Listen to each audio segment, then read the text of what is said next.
Hey, and welcome to this week's episode of Ignite News. I'm Andrew Cameron. And I'm Malika Aldridge, and today we'll be taking a look at some of the documentaries by the third-year journalism students. Let's take a look.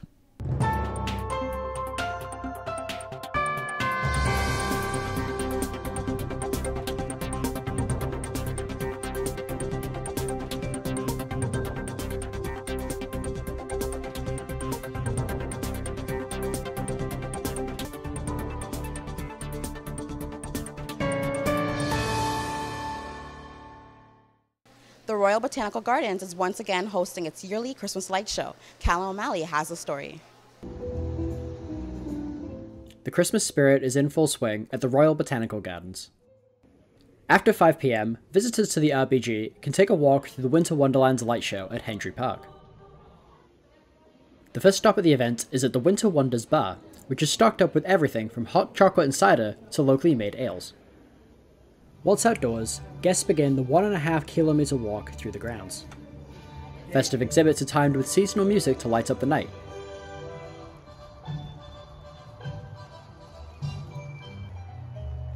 Christmas-themed lights line the walkways as friendly-looking snowmen guide visitors through the event.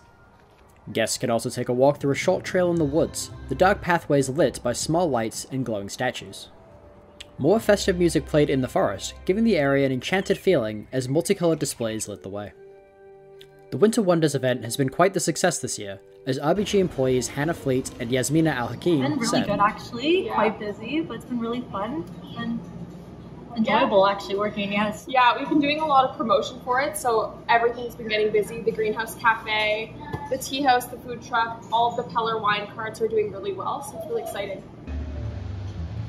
Visitors pass through lighted archways and across the bridge to make their way towards the singing tree, which lights up as you speak to it. Guests are encouraged to hum or sing their favourite Christmas tunes to the tree to make their own personal light show. After the singing tree, guests can warm themselves up at the Rose Garden tent, which featured live music by Christmas carolers. One last walk through the brightly lit Hendry Park marks the end of the Winter Wonders exhibit. The Royal Botanical Gardens will be hosting the Winter Wonders event every week, Wednesday to Sunday, until January 8th. From Mohawk College Journalism, I'm Callum O'Malley. Hamiltonians found their way to the Wild Orchard restaurant to do some Christmas shopping. The market lasted from morning till afternoon. Rodiat Oduwoye has the story. Christmas is around the corner and preparations are taking place. Vendors around Hamilton came together to showcase their products inside the Wild Orchid restaurant in downtown Hamilton. Today, Welcome Home Collective is selling crystals and jewelry, all handmade, and all of our crystals are ethically sourced. And yeah, we're here just inspiring others to live connected with the earth. More than 7 different vendors were present at the market. Some of the vendors were selling pajamas, Christmas ornaments, greeting cards, Christmas jars, and much more. Space was made in the middle of the restaurant for the vendors to showcase their products. I'm selling homemade products. I started with something that I've been doing for over 10 years. It's a body cream. And then it just built up to some cleaning products, some perfume, some underarmpit deodorant. But I also do raw food. I do raw treats right now. Vendors did not only display Christmas-related items, but also brought household items and clothing items to the markets. Even though people were shopping for Christmas items, some were dining in the restaurants. For Mohawk College Journalism, I am Rodiat Oduwoye. The CP holiday train arrived in Hamilton and is carrying a special cargo. Carly Baker has the story.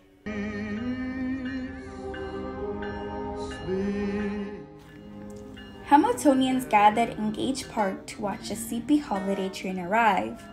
They waited in the cold November weather as it slowly pulled into the station. Flashing colorful lights covered the exterior of the train. People took photos and videos as the train came to a full stop. One woman talks about why Christmas traditions are important to her. I think it's good to have things to look forward to every year and just having things that create memories that like one day you can look back and say like this is what we did. There were many other festivities happening in the park. Tim Hortons had a pop-up vendor where workers handed out free hot chocolate and coffee. Hamilton mascots walked around the park greeting people and dancing with families. Children also lined up to take photos with Santa Claus and his elves. Hamilton Food Share set up 2 trucks on either side of the park where they accepted food donations from visitors. We have volunteers that are collecting food and collecting monetary donations to help support Hamilton Food Share. Without them, we wouldn't really be able to do this event, but we're expecting to fill 2 full transport trucks today full of food and hopefully get enough cash donations to help people this holiday season. A door in the middle of the train opened and singer Jojo Mason appeared in the doorway with the band. People in the crowd cheered and danced along despite the cold weather. From Mohawk College Journalism, I'm Nusrat Mudao. If you're heading out of town, the Toronto Distillery District has turned into a winter wonderland. Jamie Byers went to the village to find out more. Walking into the Distillery District in Toronto, visitors can feel the Christmas spirit. Winter Village staff can be seen dressed festively, and other attendees look joyful and jolly as they make their way through the market. Vendors are set up to have the appearance of a life-size Christmas village and sell a variety of goods. Christmas ornaments and fun socks are just a few of the items available at the market. One vendor sells greeting cards that contain plant seeds, making them biodegradable. All of our greeting cards are made from plantable seed paper. There are 6 different types of wildflower seeds within the paper itself. So all of our greeting cards can be planted, and even if they don't get planted, they ended up in landfill, it still will decompose and flowers might still grow. The village also has lots of food options, including a stand that makes fresh, hot donuts. One visitor described her first experience at the Distillery Winter Village as one to remember. It's so beautiful, everything is so pretty here, the lights, the view, the vibe, everything is so nice. The Christmas vibe is just perfect. It's my first time, it's actually I just came to Canada, like in April, it's been just 6 months, so it's my first Christmas here and I find it really nice.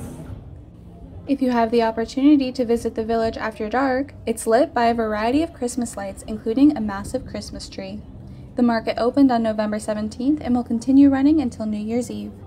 Entry is free with the exception of Friday after 6 p.m., as well as Saturday and Sunday afternoon. For more information on the Distillery Winter Village, visit www.thedistillerywintervillage.com. From Mohawk College Journalism, I'm Jamie Byers.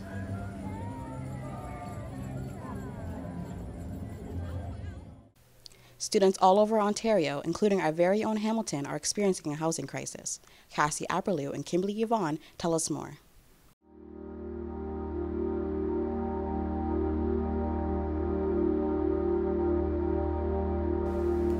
When you talk to students about the housing crisis, the word lucky comes up a lot.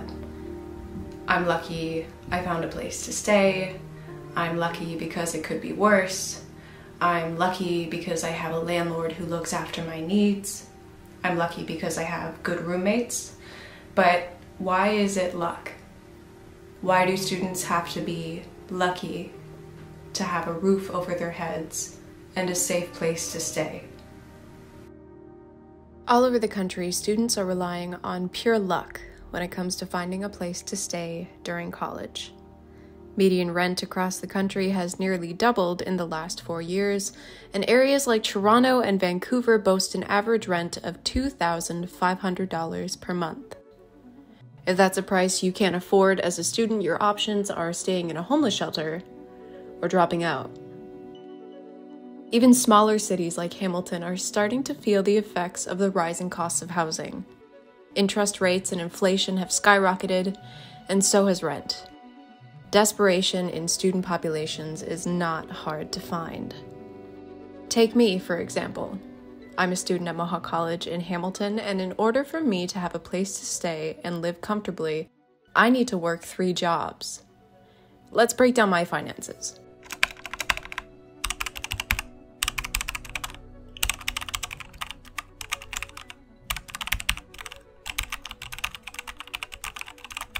After all of my essentials are paid off, I'm left with around $1,130.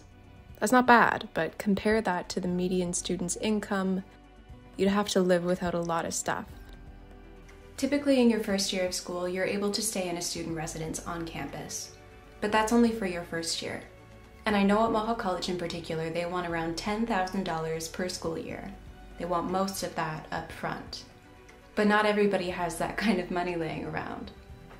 So you're stuck looking in the rental market, where you can share a house with 6 to sometimes 15 other people for around $800 per month, or you can rent an apartment for an average price of $1,700 per month. That's if you're lucky.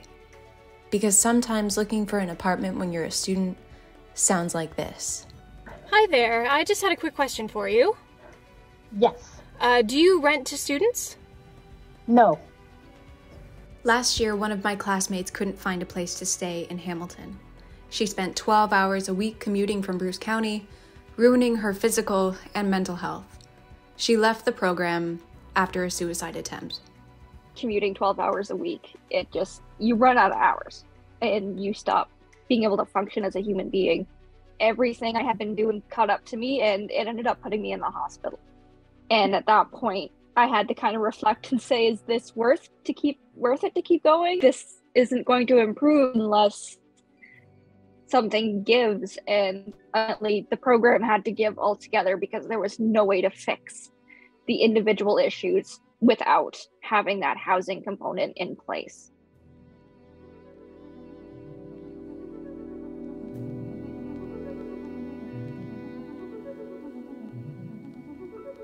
Talked to professors, I talked to student success advisor. I basically got damn that sucks from 90% of those sources.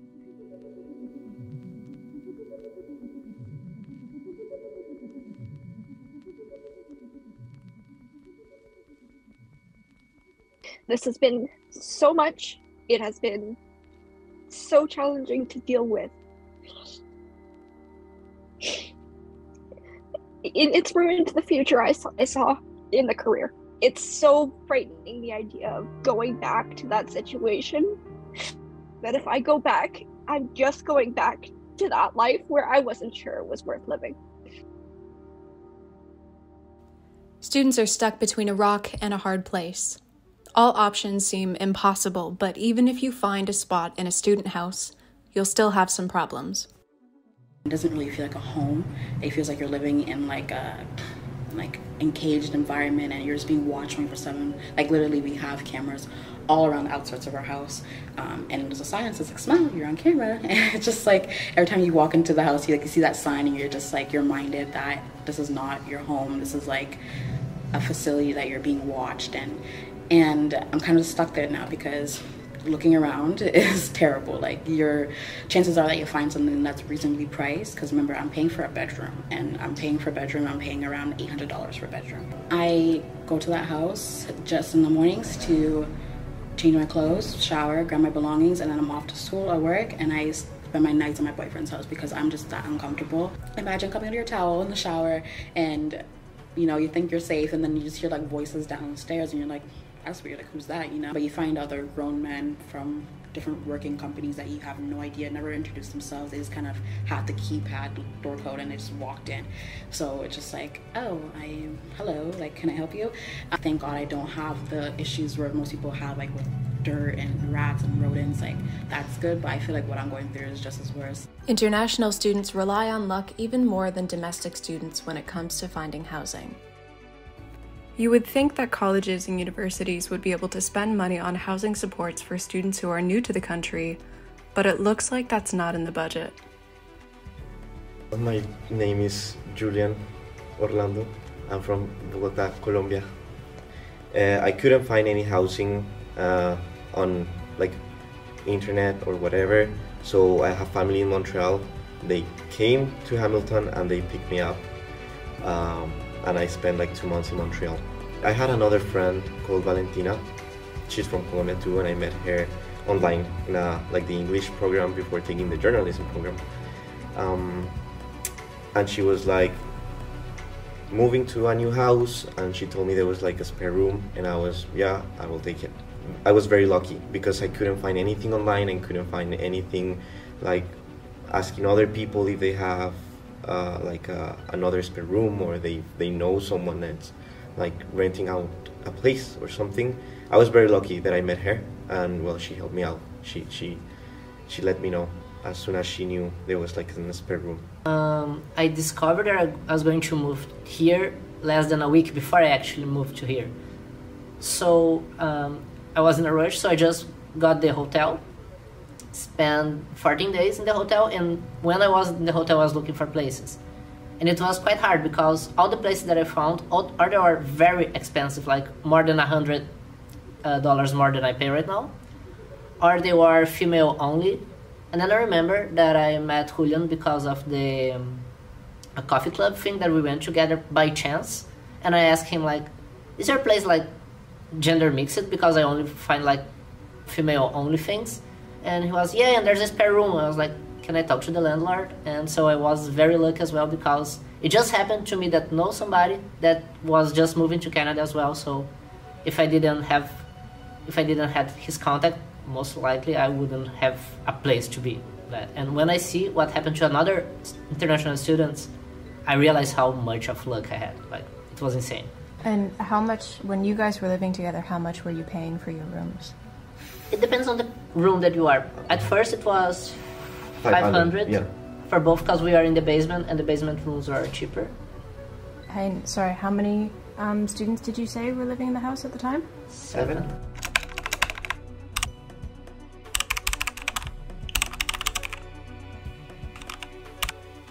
It's no secret that being a landlord at the end of the day is about profit. But in order to fully understand how they work, how profitable they are, and how landlords really think of student tenants, we needed to talk to one. The nice thing with student rentals is, there's more money in it than there is a single family. A single family, if you can make a couple $100 profit a month, you're okay. Student rentals, there's a bit more than that. So I would think that when I started doing student rentals, if you had a 5 or 6 bedroom house, you could pull in, $2,400 a month rent. Mm-hmm. At that same time, if I wanted to rent that house to a single family, I would be looking at maybe getting $1,200 to $1,300 a month rent. Yeah. Now we're in a situation where if I was to charge even like one house, I'm getting $2,825 a month rent. I have to pay the utilities though. Mm-hmm. If I was to rent that house to a single family, I could probably get $2,200 or $2,300 a month for that same house with a detached garage. Yeah. So I'm only getting about $400 a month more, but keep in mind, I'm paying the utilities.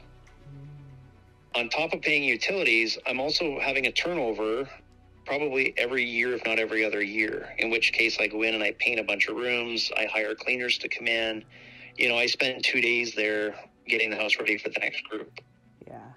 So if I was to rent to a single family, I'm only losing $100 a month, but I don't have all the headaches, and I don't have the turnover, and I don't have the utility costs, which sometimes could be the cost of utilities now sometimes exceeds $400 a month. Yeah. So it used to be much more lucrative to have students. It's almost got to a tipping point where it's not. So I don't know if that's maybe the problem in Hamilton. I don't know, but I would suggest that maybe the people are starting to say, it's just going to be easier to rent to a single family, and I'm going to make the same amount of money. Yeah. Because if you bought a house 10 or 12 years ago, like I did, your mortgage payments are under $1,000 a month. So you can throw a single family in there and still make, almost $1,000 profit a month off a single family. It used to be $100 or $200 a month you were happy with, but now you could make $1,000. Turns out, even if you get a good landlord who doesn't overcharge for rent and fixes things on time, the mindset is that vulnerable students and where they stay are nothing more than a money-making machine. It's no wonder we're seeing what we're seeing.